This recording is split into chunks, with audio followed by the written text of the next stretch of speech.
Ao longo dos tempos, o ser humano e os animais evoluíram de forma a ter uma sensibilidade maior para a luz visível.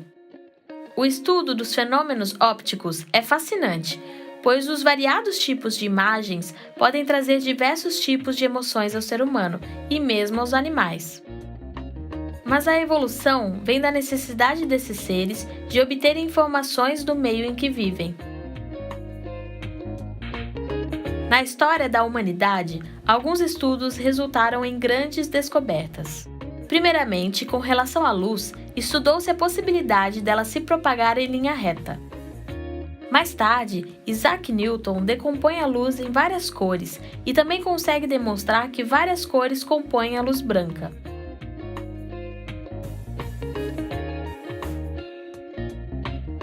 Muitas discussões foram feitas com relação à luz.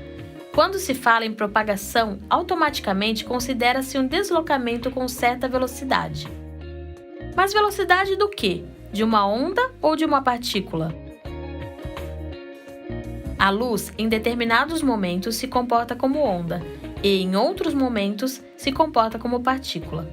Dizemos que ela apresenta, então, uma dualidade onda-partícula.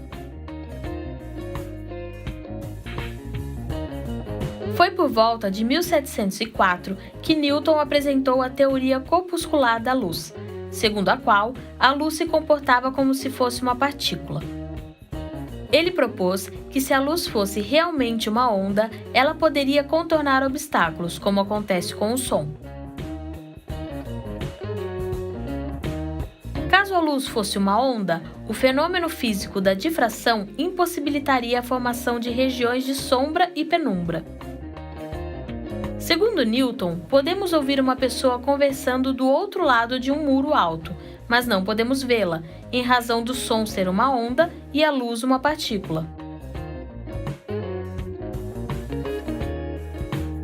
Um pouco antes, no ano de 1677, Huygens havia lançado a teoria ondulatória da luz. Ele classificou a luz como uma onda, pois achava que a luz vibrava aos pontos do meio da mesma forma que o som o faz. As observações de Huygens permitiram a ele concluir que cada ponto de uma onda se comporta como uma fonte de onda secundária para os próximos pontos. Isso explica a difração das ondas ao atravessarem uma fenda. Mas podemos dizer que a teoria da luz começou a ganhar força quando o físico e matemático Young montou um experimento que foi capaz de mostrar que a luz sofria difração.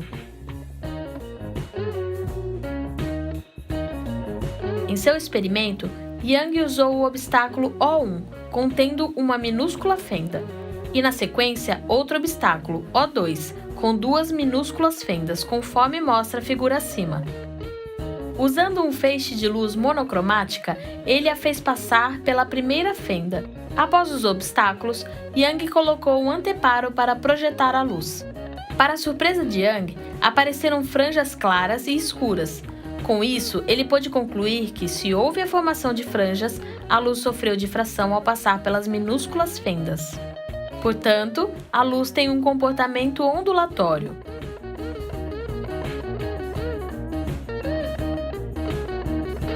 Assim, podemos afirmar que quando a luz se propaga no espaço, ela se comporta como onda, mas quando a luz incide sobre uma superfície, passa a se comportar como partícula.